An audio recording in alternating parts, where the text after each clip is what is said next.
Have you ever been in the situation where you work with a mentor or you're in a course or you're following a strategy and you feel like you implemented every step, you followed the instructions, you did it all perfectly, but you didn't get the results?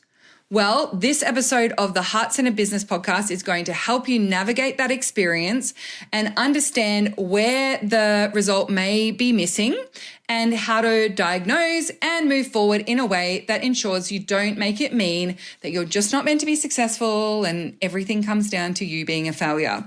This is episode number 406 of the Heart Centered Business Podcast, which means you can find all the relevant links and the show notes for today's episode over at tashcorbin.com/406. So let's dive into this episode. I've got some big advice for you for when you follow the steps, but you don't get the results. Let's dive in. I'm Tash Corbin, and this is the Heart Centered Business Podcast.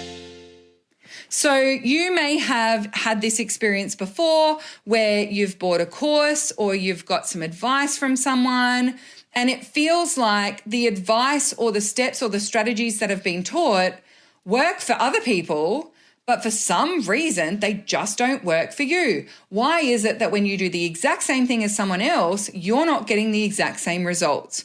Well, part of the reason why that happens, and it does happen quite a lot, is because we all have completely different variables as to what we have in terms of assets, what momentum we have, what clarity we have, the strength of our business foundations. There are so many factors that go into following the steps and then the results that come out at the end of putting those steps in place.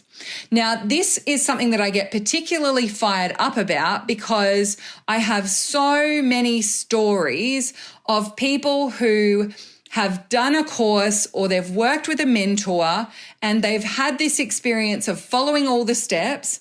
And when they ask the mentor or the person facilitating the course, why is it that I haven't had the same results? Or is there something that I'm missing because I feel like I've done it all exactly as instructed and yet I'm not seeing the results that you're saying would be expected? Then the number one response they get is, oh, you must have a mindset issue. It must be something that like you don't feel safe to be successful. And it's never as simple as just it's a mindset issue. And unfortunately, telling you that it's your mindset is such an easy go-to reason for providers and mentors to give because you can't really argue with it. Because if you say, no, like it's not my mindset, it's fine. Like I feel really confident about it and like my mindset is good. They'll be like, well, it's a subconscious mindset block, right? There's always a way to tell you. It's almost like it gets a bit gaslighty sometimes, but it's important that you understand that sometimes it is a mindset issue, right? Sure, there can often be some valid things about why you didn't really want it to succeed deep down, or maybe you do have some visibility blocks, but that isn't the only answer.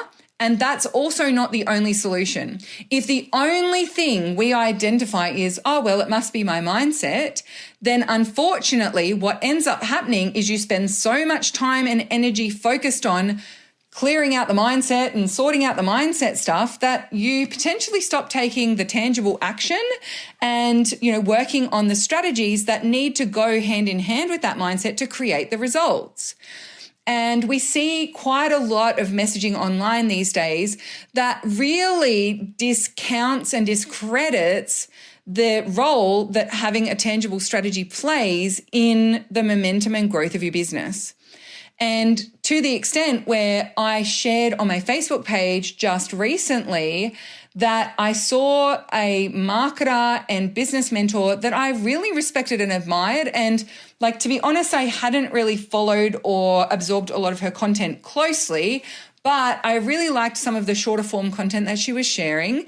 And I had purchased a book of hers that was like a workbook, and it seemed to be pretty cool. And I mean, it even touched on consent-based marketing, which always gets me very excited. But then I saw some content of hers that basically was making fun of clients who were working with her on money mindset and growing their business and improving their income, because when she was teaching them how to transform their ancestral experience of money and mindset, and when she was teaching them how to manifest and really shift their energy, they were still asking, yes, but what do I need to do? What is the strategy? I need to pay my bills. So how do I get a client?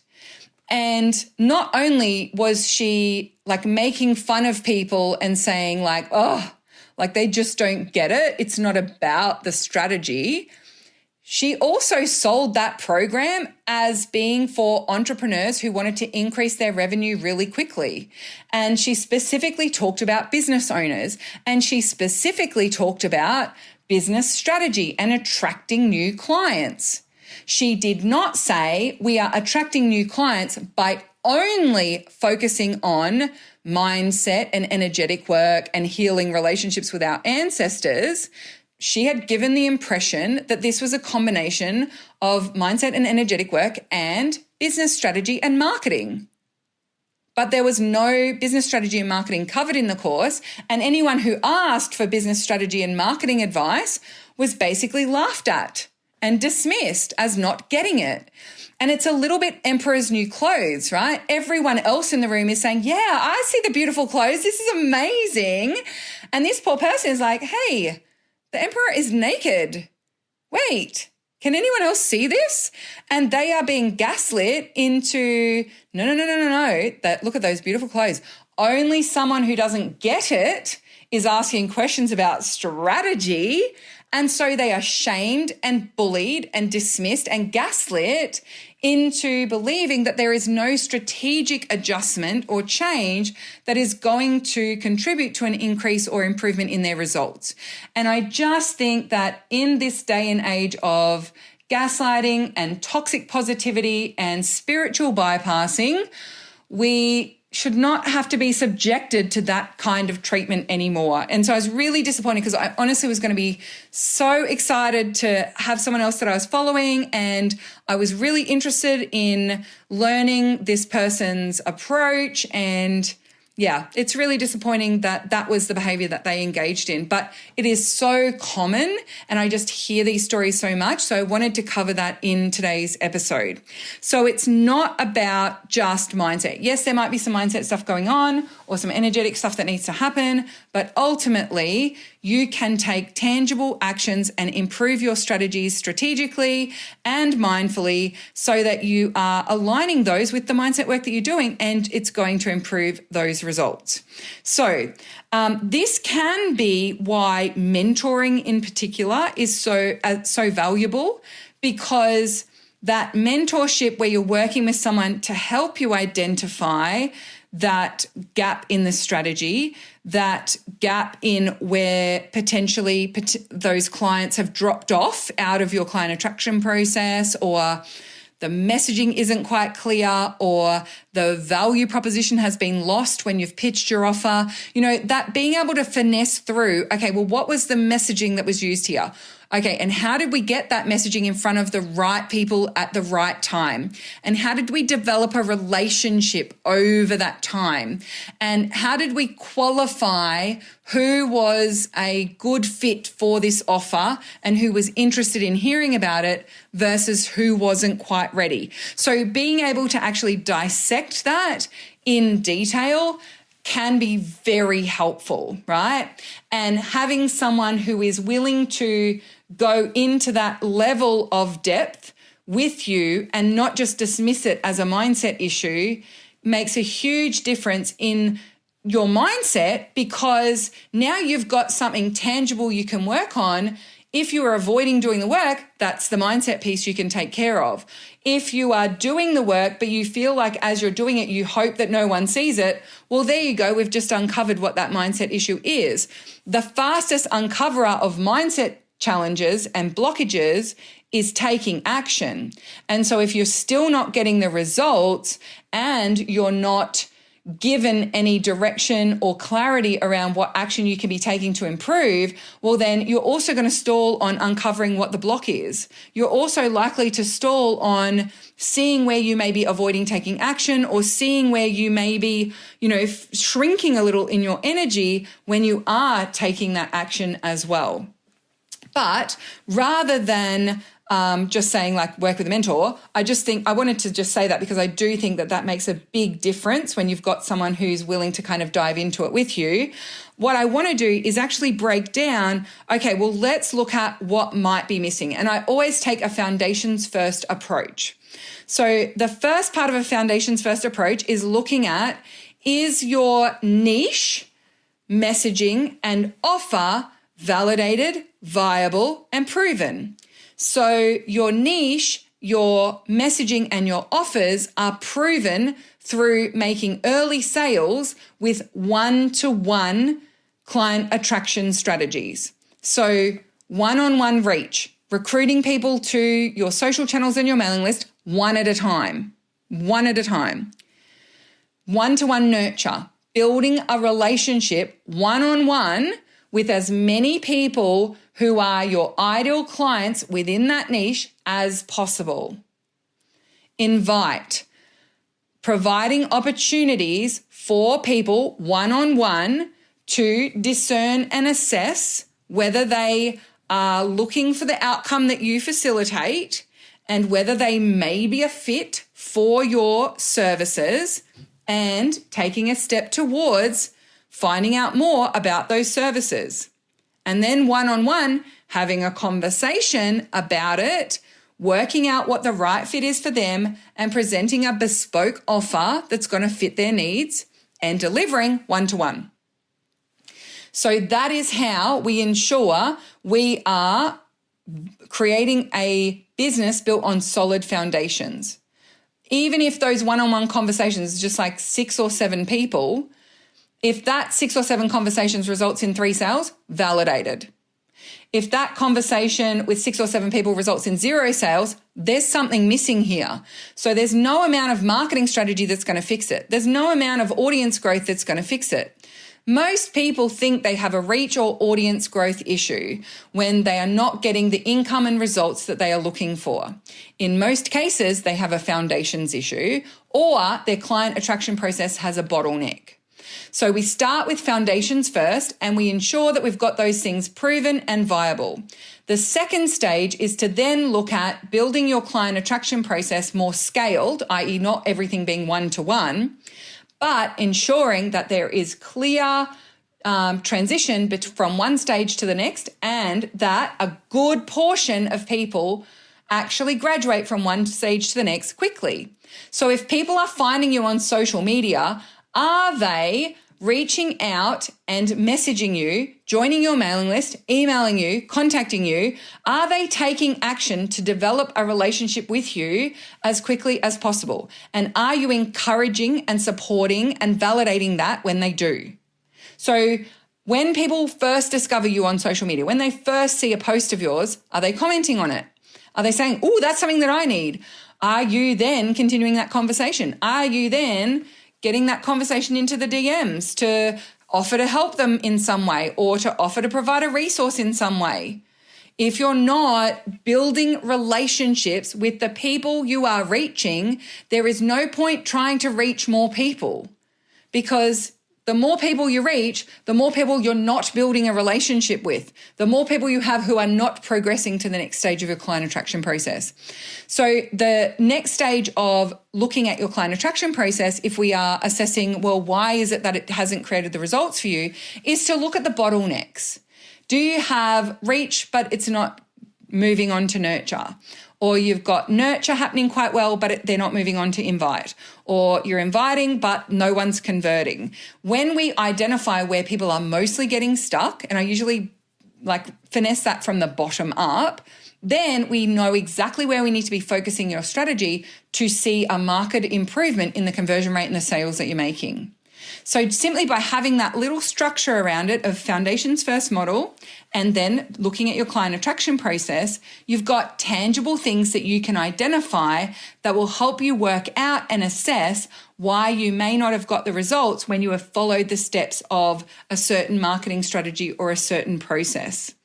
When it comes to assessing this and whether you work with a mentor or you do this on your own, having the opportunity to then make a little strategic pivot or layer in a little bit of extra love in one area and maybe let go of some strategies and tasks in another, you're going to be able to then see the direct results of those changes fairly quickly if they were the right changes. So you don't need to wait months and months to assess, well, did that change that I made to my nurture piece actually work? You should be seeing the results fairly quickly. If you are assuming that you have a reach issue and that's why you're not getting the results that you expected, then in most cases, it's a misdiagnosis. In most cases, if you assume it's a reach issue, then chances are you don't have a reach issue. The reason why I say that is that the people who actually have a reach issue it doesn't come up as a reach issue for them, right? Because the only people who have a reach issue who are people who are converting and their client attraction process works, they're just now itchy to scale it. So they know for every 100 people they get on their mailing list, they get 5 paying clients. So now they're hungry to scale their reach and their audience growth because they know it's going to continue to generate results. They are generating results already. They are just using reach as a way to scale up those results. And they know they have a client attraction process that's scalable. So if you believe that the only thing that's in the way is you're not reaching enough people on social media, then one of the ways that you can test that is to actually pay $50 and boost one of your posts on social media.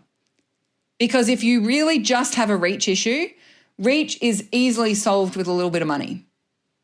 But chances are putting that $50 into an ad to grow your reach and get your fabulous idea or your free resource or whatever it might be in front of more people doesn't result in any more sales. Well, then it wasn't a reach issue to begin with. So it's a really great way to test. If you still think that you've got a reach issue, and yes, that's the issue that you're facing, then a really great test of that is spend the money on the reach then. And even if you just spend $5 a day for a couple of months, that's like $300 on getting your content in front of more people. That's money well spent if that $300 of reach investment works. Keep doing it. It working means you've made sales, you've made money, you've made profit. So just keep doing it. But if that $300 of growing your reach doesn't work, you know then you can eliminate reach as the challenge and the issue you need to focus your attention on. And so then you can just let it go for a while. And you might decide that for a month or two, you simply focus on the nurture and invite phases of your client attraction process so that you can really finesse those strategies and really ensure that the next time you spend money on reaching more people, it actually results in more money and making sales. All right. Well, thank you so much for joining me for this episode of the Heart Centered Business Podcast. I do have a free resource for you, and it is a fairly new one. It's a re-record of package or a training that I've previously delivered, but it's updated for 2024 and with the Foundations First approach in 2024. Also the social media strategies and reach strategies that are working in 2024. So if you've done this training before in the past, you may still find that it's a great idea to go and check this one out. It's called Fast Track Your Business. And it's how to fast track the results that you are getting, i.e. the sales that you are getting in your business. So that's at the show notes of today's episode at tashcorbin.com/406. And you'll find that with the show notes there. The Fast Track Your Business training walks you step by step through that Foundations First approach, but with a lot of extra practical things that you can try and strategies that you can implement so that you can finesse that strategy around what your strengths are, what your niche is, and what's going to work for your ideal clients.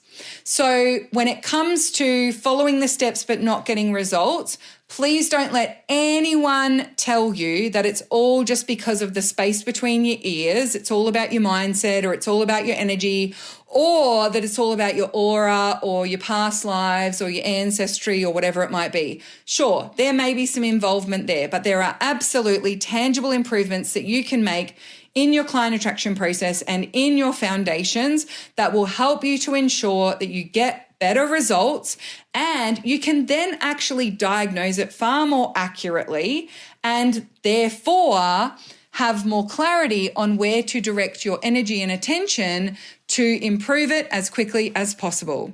Thank you so much for joining me for this episode of the Heart Centered Business Podcast. And until next time, I cannot wait to see you shine. Bye for now. Would you like more tips, tools, and resources to help you grow your heart-centered business? Head to tashcorbin.com today.